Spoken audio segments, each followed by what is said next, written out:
I'm trying to find somewhere we'll round up, but I think today's teaching is very key and important for every new convert. Praise God. Please leave the drums. For every new convert, this is important. This is key. And it's also good for us to remind ourselves again of what we want to share.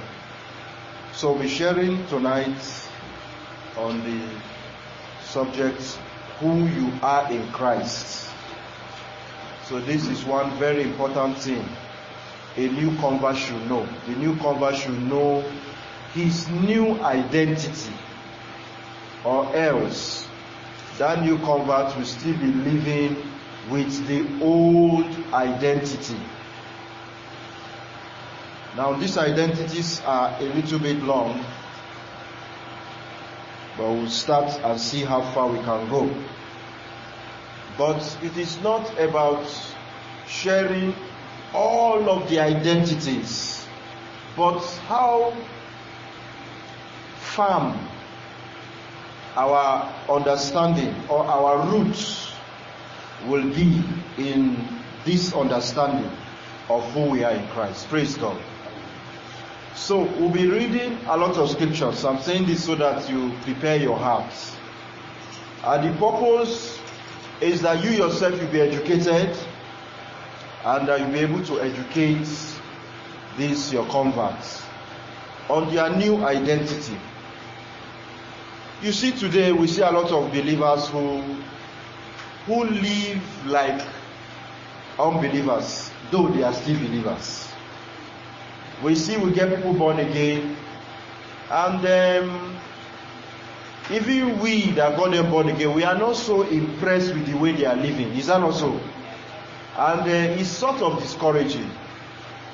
One of the major reasons is that you did not take time to inform that believer of his new or her new identity in Christ, and help that believer to be rooted in it, to be very grounded and rooted in the truths of his new personality. Praise God. So we'll be making attempts to see our new identity in Christ, and how we can teach these new believers who they are in Christ. Praise God. And so we'll start with the first one, which is important. I deliberately chose it as the first because it's key. Anyone who is born again, his identity is now the forgiving one. Someone that has received forgiveness. Someone that has received forgiveness, the forgiving one. A born again believer, that's not actually a proper statement to make. If you are born again, it's because you believe that's why you are born again. Even though today we say a born again believer, it's because we see a lot of people who say they are born again, but it's as though they are not. So that's why sometimes we say, if you are truly born again, there is no fake born again. If you are born again, you are born again. If you are not born again, you are not born again. There's no middle line. But you know, the way we see things happen today is why some of these statements have been kind of created. They are actually not biblical statements. Praise God. So, anyone who is born again is the forgiving one. Is the forgiving one. It's important that we know this thing very well. If we miss these truths, your Christianity will be one kind. Your Christianity will not be very, very straight. Remember what Jesus said. Remember, I can't remember exactly the scripture, but I think it's in Luke. Anybody, if they can remember the place, should tell me. I will tell you the story. Jesus went to a Pharisee, I say a Sadducee now, invited Jesus to come to church. So Jesus went. While Jesus was there, he did not give Jesus water to wash his feet. And in those days, if I visit you the way I came to this church now, even though I have now become a part of this church by reason of my frequency of being here, am I not welcome? Because me, I'm already enjoying myself. I don't know about you. For those who maybe you are saying this passed away too, they ask us to give reports. I will not go. I will stay here and keep collecting reports. Praise God. I will not go. I will send your pastor to Usasa. I'll continue here. So in case you are waiting for me to leave so that I will not take your reports, this is good news. He is not going. He is going to be here for the foreseeable future. Praise God. All right, let's come back to the Bible. So, in those days, if a visitor comes, and like I visit you now, the first is that you give me water to show that I am welcome. You give me water to wash my feet. Is that okay? So Jesus visited this Sadducee, and he didn't give Jesus water to wash. Jesus didn't complain. He didn't complain at all. My friend, what's it? What's it? Is that your seat? Is that your seat?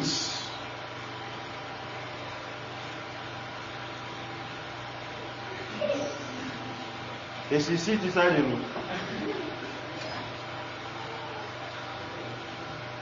Praise God. So, he didn't give Jesus water to wash. Jesus didn't complain. So a woman came in, and when she came in, she saw that, you mean this great man came to this house, and they did not welcome him?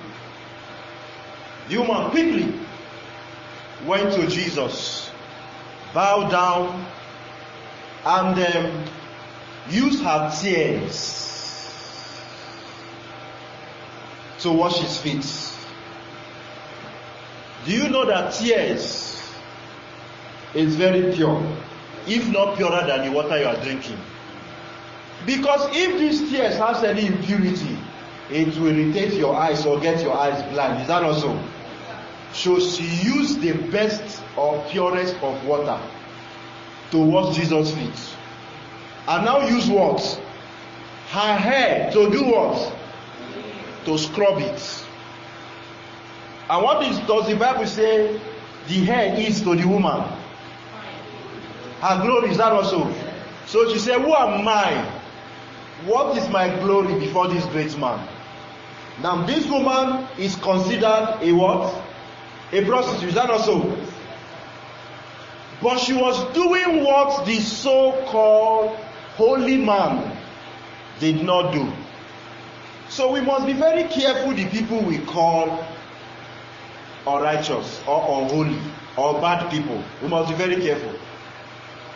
While she was doing that, the man said, if this man called Jesus, if he's a real prophet, he will know that this woman is a prostitute. So Jesus overheard, and Jesus said, if you have somebody who is owing you $10 million, and another one is owing you $10,000, if you forgive them both, who is going to love you more? What was the answer?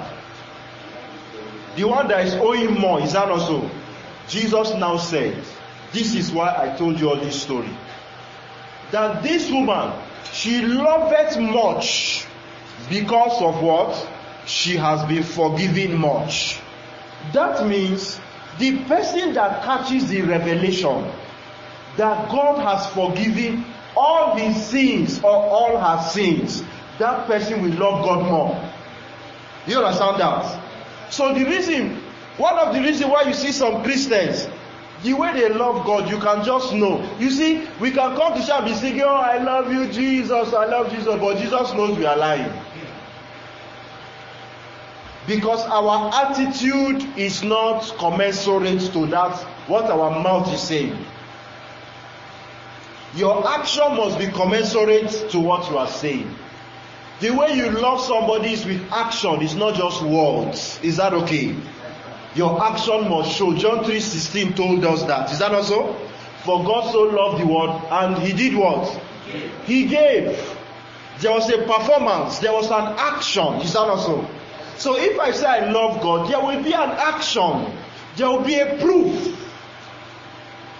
So for us to show that proof, one of the major things that will cause us to show that proof is when we come to the point of realization that, see, all my sins have been forgiven. God has forgiven me all my sins, and is not holding any sin against me. I remember I told you guys that your sins have been forgiven, past, present, and future. Is that also? Your sins have been forgiven how? Past, present, and future. Some people don't like to hear that their sins have been forgiven, future sins have been forgiven. But when you read the Bible, and the Bible says all your sins are forgiven, what does it mean? All means what? All means all now. Is that not so? All means all.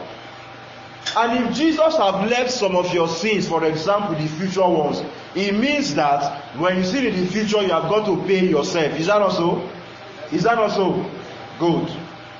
And also, when Jesus said on the cross that it is finished, he was lying, because he didn't finish. Is that not so? He left some sins, but he lied to us that he took all. And when John the Baptist said, "This is the Lamb of God that taketh away the sins of the world," he was also lying, because Jesus didn't take everything. Jesus left some. Praise God. So this story will help us to understand that if you catch the revelation that your sins are forgiven, you will love God more. You will love God more. So we want this our converts to love God. We want them to give their best for God. We want them to give their all for God. But it is not by putting them under condemnation that will make them love God. It's by putting them under the unconditional forgiveness and love of God. Okay, for example, even you now, will you love somebody more that you know that this person loves you despite your mistakes? I mean, you have done some wrong things to offend the person, but the person never held it against you. The person still loved you, still treated you well, still gave you things. Which person? And the other one, he is very hard on you. Between the two, which one will you love more? The one that loves you unconditionally, is that not so? The one that forgave you unconditionally, is that not so? So it's the same way with God. It's the same way with God. In fact, let me show you something in Romans. I think Romans chapter 2 and verse 4. Romans 2 and verse 4. Romans 2 and verse 4. Are we there together? Are we there? Romans 2 verse 4. I want everybody there because it's important. Are we there? It says, "Or despised thou the riches of what?" So it means that God is very good. Is that also? God is rich in goodness. And forbearance and what? Long suffering. Not knowing that the goodness of God does what? So if God wants somebody to repent, what will God do for the person? What will he do? He will show him love. You know, before we used to preach that if you do bad thing, the way God will make you change is by doing what? It's by kobokoing you. It's by punishing you. But see what the Bible says. That do you not know that is the goodness of God that does what? Leadeth towards repentance. So if God wants you to repent, what will he do? He will show you goodness. Let me even show you examples in the Bible. Did you people remember Peter? Peter the Pope. Do you remember him? Good. One day Peter went to catch fish. Peter is a fisherman. So while he went to fish, he was there, did everything, and nothing was forthcoming. it was a bad day for him. Then Jesus showed up and told him what to do, and he had a miraculous catch to the point where his net was what? Breaking. Is that also? He had to call other friends, other fish, other colleagues, other partners to come and help him, support him to gather the net breaking catch. This year you will have a net breaking catch. So Jesus, when he had that, he came to the shores. The Bible said Peter ran to Jesus and knelt before Jesus and said what? Away from me, for I am a what? I'm a sinner. Didn't Jesus know that Peter is a sinner? What did he give him? A miracle, a goodness. Is that also? Is that not an example of what we just read in verse 4? Just an example. Jesus knew this guy is a sinner. This Peter is a bad boy. The way I will make him change, the way I will make him repent, is by doing what? Show him goodness. Show him goodness. Even in the Old Testament, there's another example. When General Naaman came to the prophet and got healed, what happened? He gave gifts. The prophet said, I don't need your gift. Carry your thing, they go. What did he say? He said from today that he will now give sacrifice. He will now serve the God of who? Of Israel. He will serve the God of Israel. How did God transform him? Showing him goodness. Over and over in the Bible, you will see, even you will see it. There were moments where you did some things that were wrong. You had not finished crying. Something good happened. Nobody here will say that kind of thing has not happened to him. Nobody here, including me, that is sharing this thing with you. Nobody here. So the way God causes us to repent or to live right is not by punishment. Religion over the years have told us, he will punish you, he will beat you very well. In fact, he will take you to hell first and bring you back so that you will change. But that's not Bible. That's not Bible. Jesus did not do like that. True or false? The people that Jesus was multiplying loaves and fish for them, you think they were good people? They were not good people. Is it not the same people in John chapter 6? Jesus started teaching some important things, and what did they say? This was a hard saying, you know. And the Bible said from that day, they withdrew and stopped following Jesus. Is that also? We read it here, me and you now. We read it, John chapter 6. We read it here. They all left. They all left. Jesus, in fact, told them, I know you people don't believe. He told them. Jesus told them in that same John chapter 6, he told them, he said, I know you people are following me because of the bread and fish. You are following me just to eat. You are not following me sincerely. But did it stop Jesus from giving them bread and fish? No. So why is it different with us? Do you know that those people were not born again? But you are born again. You are born again. Praise God. So this is the reason why your convert needs to know that he is forgiving. If he knows that that is what will make him give his all to God. Even you, when you know very well that, see, my sins are forgiven, all my sins, it will make you give God your all. It will make you give God your best. Didn't you see what that prostitute did to Jesus? Jesus said the reason why she's doing it is because she has discovered that all her sins have been forgiven. Praise God. Praise God. And also, you remember there was this man they brought to Jesus. The man was so sick that 4 friends, 4 men, 4 people carried him and brought him to Jesus. When they brought him, the crowd was so much, and what did they do? They broke the roof and dropped him from the roof. That was to tell you how bad the condition was and how desperate they were and the kind of faith they had. They didn't allow anything to stop them. Friends, like I told you yesterday when I was closing, don't let nothing stop you from taking what belongs to you in Christ. Nothing. Go for it. Go for it. If it will take you breaking roof like these guys did, do it. That house, that roof they broke, that's Jesus' house. So it's not somebody's, Jesus' house. That's why they know that if we break, I know do us anything. So they broke the roof and dropped the guy before Jesus. When they did, what did Jesus tell the guy? Jesus told him.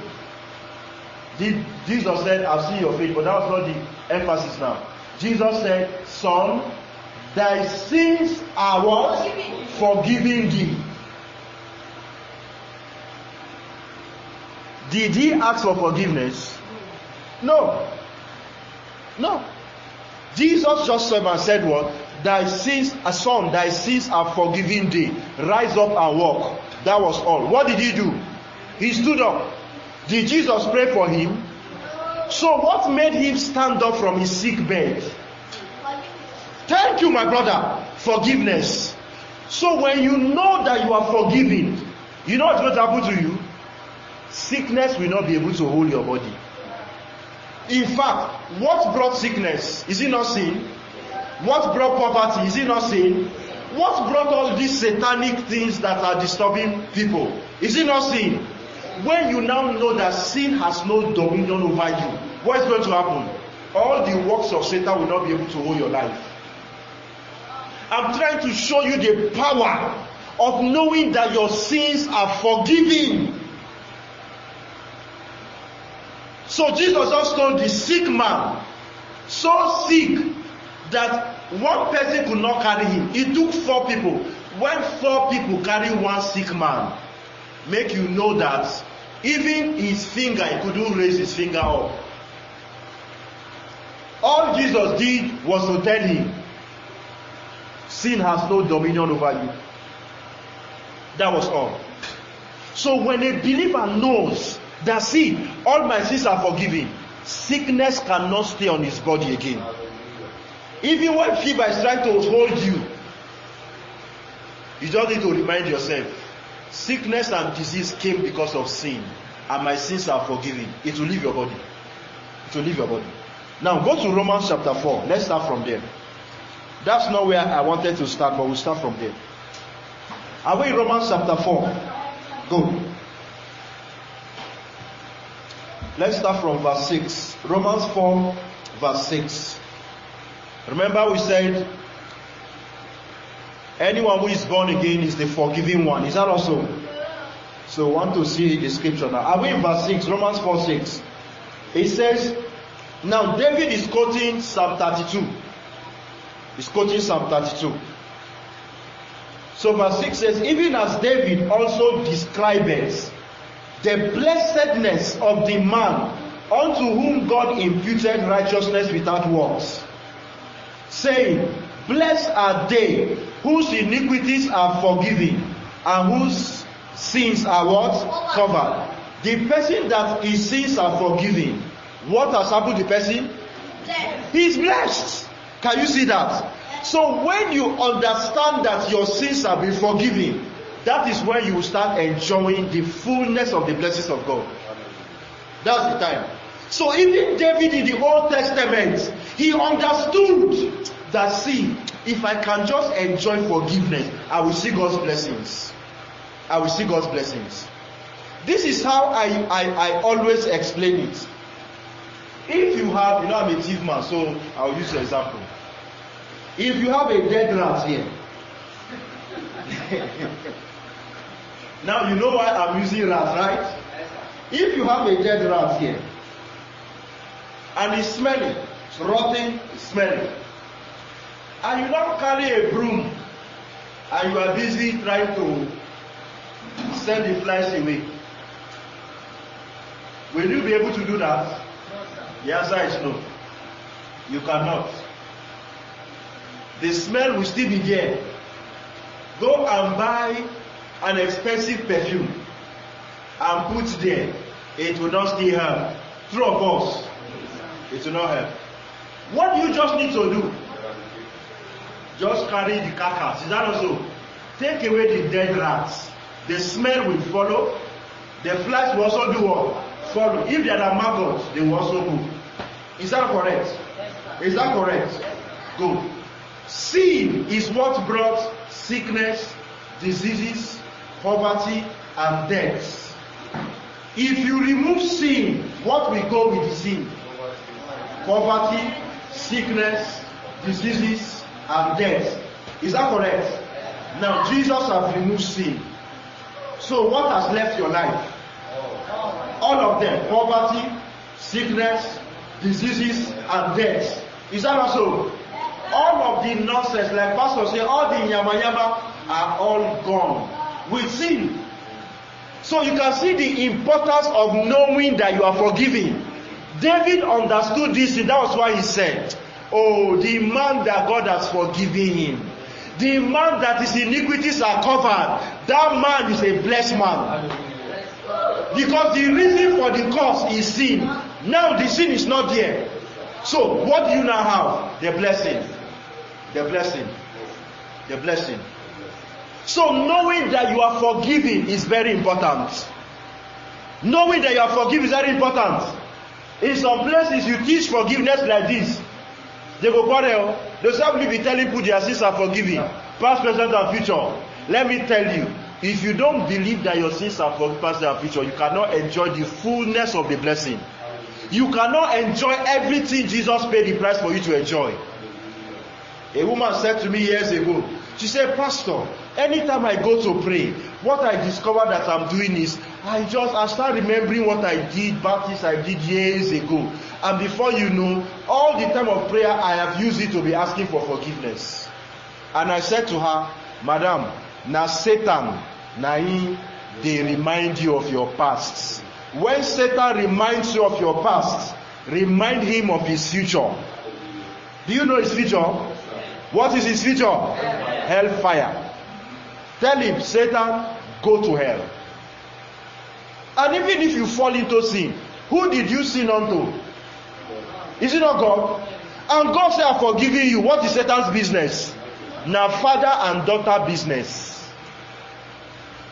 Imagine that your daughter did something wrong. Your child did something wrong. You now forgive the child. Another mother saw and now say, no, come here, I'm going to beat you. I will beat you very well. How will you mother look at the woman? Is something wrong with you? Even the child, if the child has sense, you will look at her and say, are you okay? What's your business? If I offended my mother say I should go free. What's your business? That is how to treat the devil. What's his business? You didn't commit sin to him. He's God. And God said you are forgiven. What's his business? So I told the woman, I say, see, next time Satan does that, tell him, go to hell.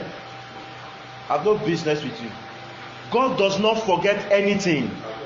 The only thing he forgets is the sins he has forgiven you.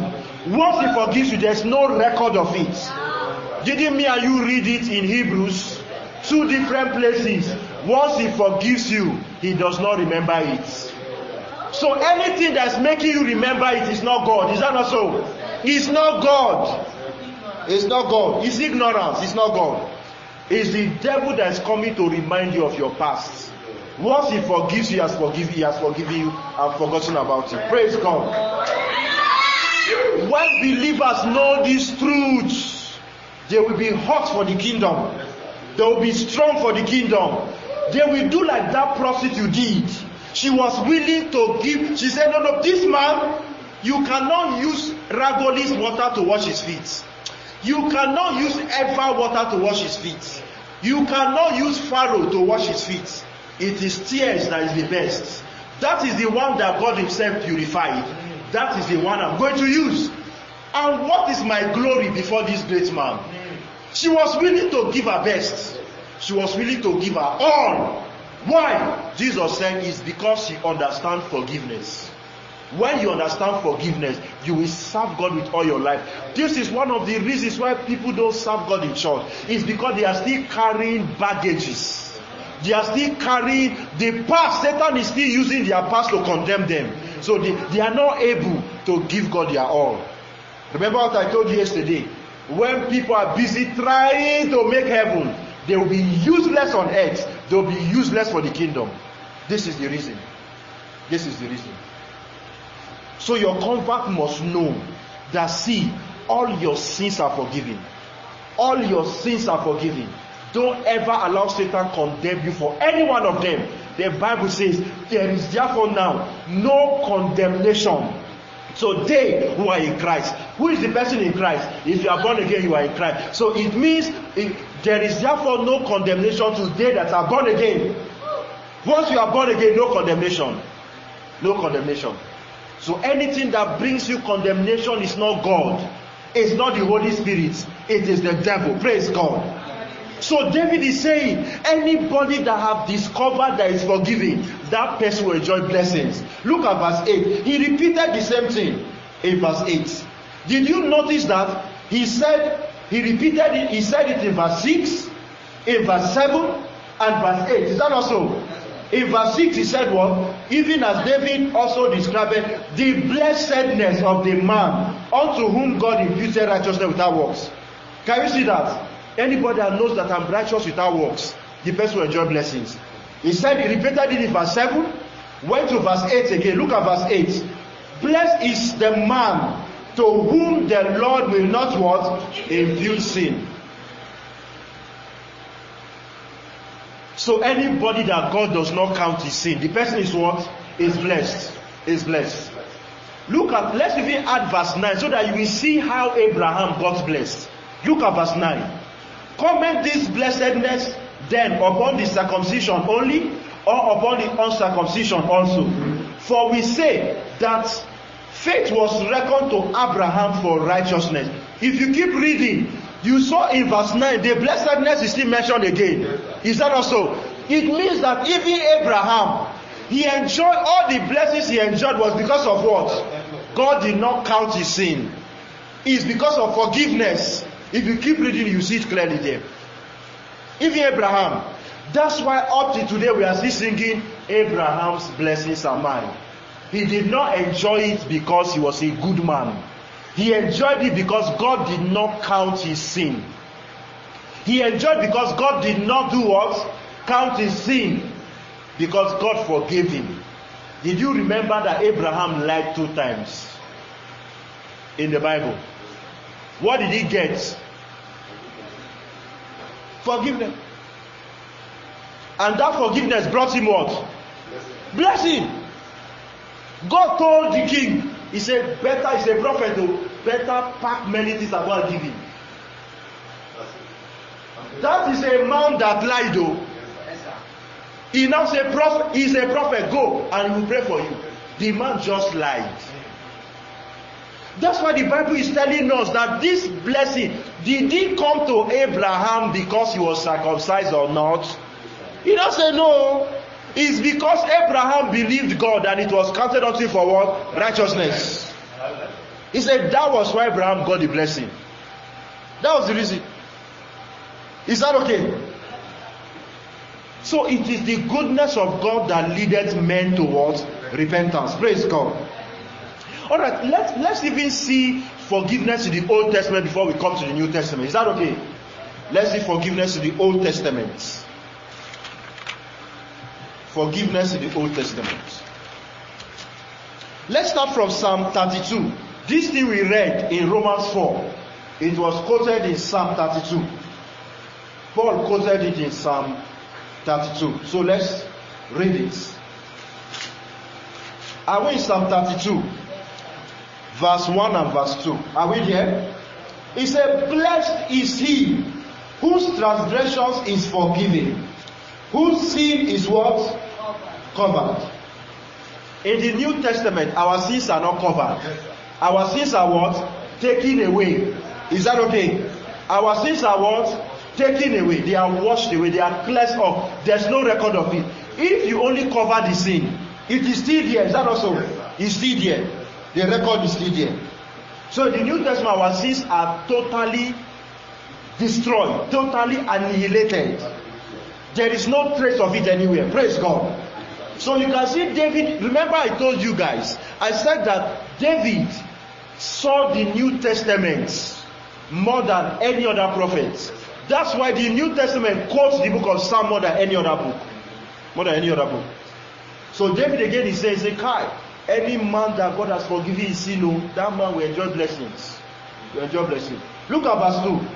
Blessed is the man unto whom the Lord imputed not iniquity, and in whose spirit there is no guile. Which kind of person's spirit there is no guile inside? The one that is born again. Thank you. The one that is born again. Because the blood of Jesus has washed that person. Remember what we saw yesterday, that the heart of stone has been removed, that also, and you have been given the heart of flesh. David was wishing for it, but he didn't get it. Let's see another one. Psalm 85 verse 2 and 3. Psalm 85 verse 2 and 3. Are we in Psalm 85? Look at verse 2 and verse 3. Thou hast forgiven the iniquity of thy people. Thou hast covered how many? Even the Old Testament all their sin. Look at verse 3. Thou hast taken away all thy wrath. What is wrath? Anger. So if God has forgiven you, it means that there is no, God will not be angry with you. Is that not so? Is that not so? So you today, is God angry with you? No. God's not angry with you. The track we did that we use for evangelism, the topic is God is not angry with you. That's the topic. And I tell you the truth, we have won souls just on that tract. People have called me that I don't know. One called me and said, Sir, what? I read this tract, so and so and so. This is this. What is there? Is it true? I said, did you read the verses? She said, yes. I said, is the Bible true? She said, yes. I said, then it's true. Because a lot of people are going around thinking God is angry with them because of what they have done. Remember I told you that Jesus have carried all the wrath of God on the cross. All the judgment that man was supposed to face, Jesus carried all of them. How did he carry all of them? Why is God angry with man? Is it not sin? Now Jesus on the cross carried all the sin. Remember Jesus on the cross said, my God, my God. Remember that was the only time Jesus called God God. He had always called God what? Father. At that point, because of sin, he couldn't call God Father. Couldn't call God Father. I was, long ago, I wasn't married then, so I went to, there was this lady, she was pastor, I called her, she sells groundnuts, cooked groundnuts. So I called her. So I wanted to buy, so I forgot what happened. She now said, Allah, she don't start calling Allah. Allah now say, this Allah now they take Kirababa Nanefa. You know what she did? She kept the child and looked at me. You know, she was like, you mean Allah your father? You know, to them, Allah cannot be your father. Is that not so? But she now saw somebody that is calling Allah father.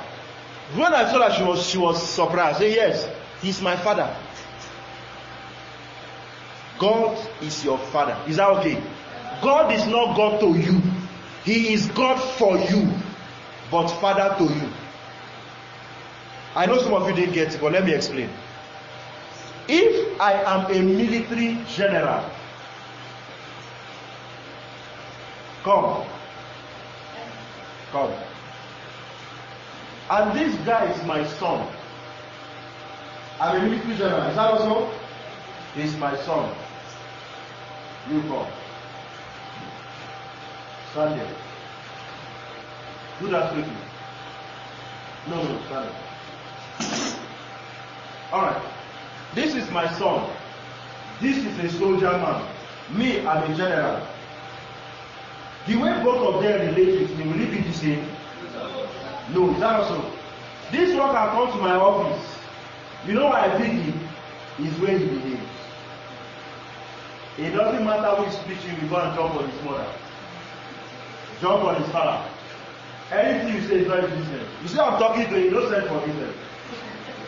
He's trying to tell me this is my papa's church. Is that also? That's why I'm using him. When he comes to my office, when this man is saluting me, yes sir, yes I said yes sir, yes sir. You know what he will do? Daddy will jump on me and be drawing my clothes, pulling my clothes. Can this guy do that to me? The day he tries, he will sleep in that room. Is that also? But this one can do it. Am I a general to him? No. I'm a father to him. Is that also? I'm not general to him. My generalship is for him. Is to use to protect him. But it's not. He can never relate with me as a general. Never. He can never relate with me as a general. This one, he only relates to me as a general. Only. You are this one. You are the believer here. You can jump on God. You can enjoy God. You know why? He's your father. He's your father. So, my generalship is to protect you. So, God is God to protect you. But Father, relationship. Go and sit down. Is that alright? Good. So, Jesus on that cross now said, my God, why hast thou what? Forsaken me. God was judging him. Why? He has carried sin. Before, it was we that God was forsaking because of sin. Is that also? He now carried the sin. Remember 2 Corinthians 5:21. That he who knew no sin did what? Became sin. He was carrying the sin. We God, he carried our sin, so we were free. Is that also? We carry his righteousness. So at that point, he was carrying the sin of the whole world, past, present, and future. So God now turned the judgments, the anger, the wrath that was supposed to be for you, and turned it upon him. Since he's the one carrying the sin now. Remember what I said about that dead rat? It was Jesus that was now carrying the dead rats. So the flies of the dead rat was upon him. The smell and the maggots from the dead rat was upon him. You went free. Went free. As though you didn't do anything. So God is no more angry with you. That's why David understood it. That's why verse 2 spoke of forgiveness. Verse 3 now says, even your anger is no more. Why? If there is forgiveness, there is no more anger. Say with me, God is not angry with me. God is not angry with me. That's the truth. God is not angry with you. God is not angry with you. And he will never be angry with you. Praise God. Praise God. So let's finish that verse 3 quickly. Thou hast taken away all thy wrath. How many of the wraths? All. Even Old Testament though, blood of animal took away all God's wrath. All, not some. All. What of the New Testament? What of the New Testament?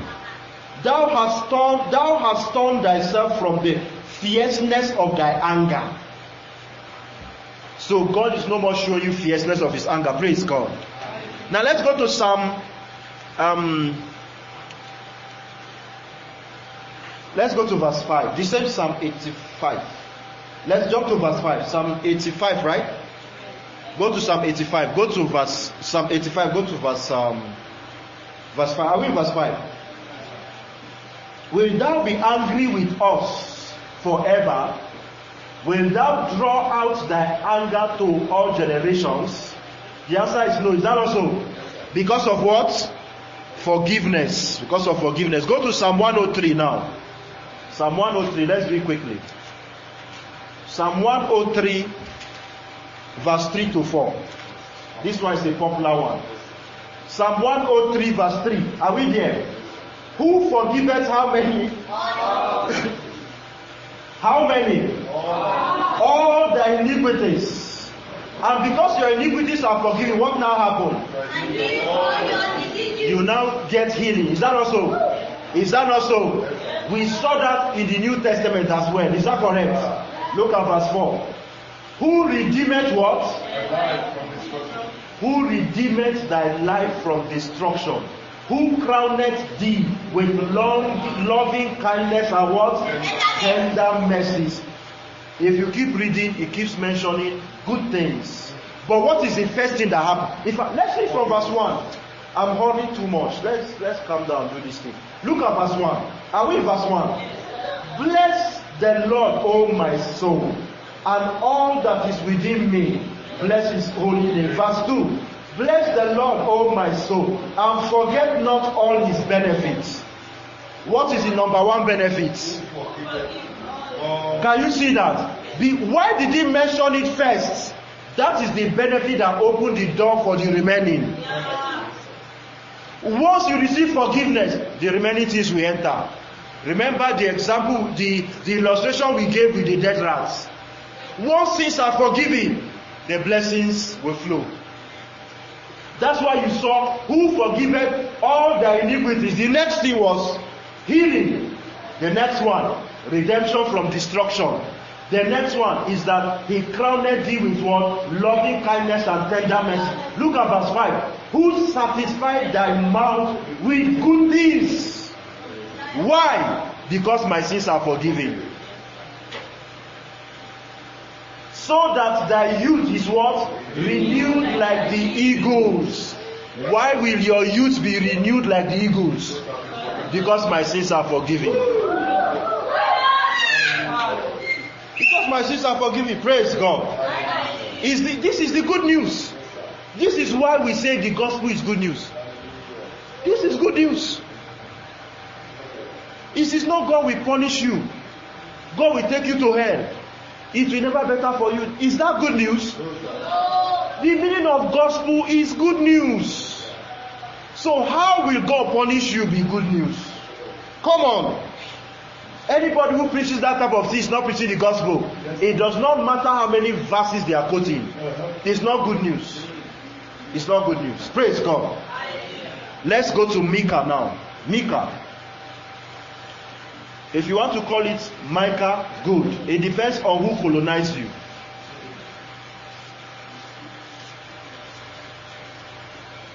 Micah chapter 7 and verse 18 and 19. Micah chapter 7 verse 18 and 19. Are we all there? It says, who is a God like unto thee? That means he's surprised at this kind of God. He said, which kind of God be this one? Which kind of God do we have like this? He begins to say, that pardoneth iniquity. Can you see that? Because the other gods that they have in those days, they don't forgive. Oh, you do anyhow, you see anyhow. He now said, this God, he said, who is this God that pardoneth iniquity and passeth by the transgression of the remnant of his heritage? Do you know what that means? He said he passed by it. He saw the transgression, but what did he do? He passed just on the streets, as if he see it. He overlooked it. Praise God. If you read this one in what do you call Good News Version and the Message Bible, you will start dancing. If you read this verse 18 and 19. Let's go ahead. He said, he retaineth not his anger. Can you see? Forgiveness, then anger. Is that not so? If you have forgiveness, then what will happen? There will be no anger. Is that not so? If there is no anger, it means that God is happy with you. Is that not so? God is pleased with you. Praise God. So he says, he retaineth not his anger forever, because he delighted in what? In mercy. God prefers to show people mercy. He doesn't want to show people anger. Look at these some preachers that want to make it look like God is happier to be angry with you than to show mercy. But it's what the Bible says. The Bible says, because he delighted in mercy. It means that he wants to show you mercy more than anger. Praise God. Now this is in the Old Testament too, for people that were using the blood of animals. Look at verse 19. He will turn again. He will have compassion upon us. Can you see that? What will he have upon us? Compassion. He will do what? Subdue our iniquities. Do you know what that means? He will bury it. He will put it under us. How is he going to subdue? Let's see more. And thou will cast all thy sins where? Into the depth of the sea. Do you know why he's putting it here? So that you will never see it. So that there will be no record of it. But this was what they were getting in the Old Testament. For us in the Old Testament, it is not put under the sea. It is not covered. It is not there at all. It is as if it has never existed. Remember what I told you the other day? I said the Bible, Revelation 1:5 says, he who loved us and washed us with his own blood. If God washed you, how clean will you be? The Bible says God loved you and did what? Wash you from your sins. So there is no record of the sin. Praise God. That's why the Bible says he forgave you and there is no record. He will not remember. Is that also? It's because there's no record. If they put it under the sea, nobody may see it, but it's somewhere. Is that also? But this is for Old Testament. This is for the blood of animals. Even at that is a good one. Is that also? But we have something better. We have something better. Oh, praise God. Oh, praise God. Time has really gone. So, I think we'll stop here. Then I see other verses we'll look at. But I think we'll stop here. Praise God. Praise God. This is the good news.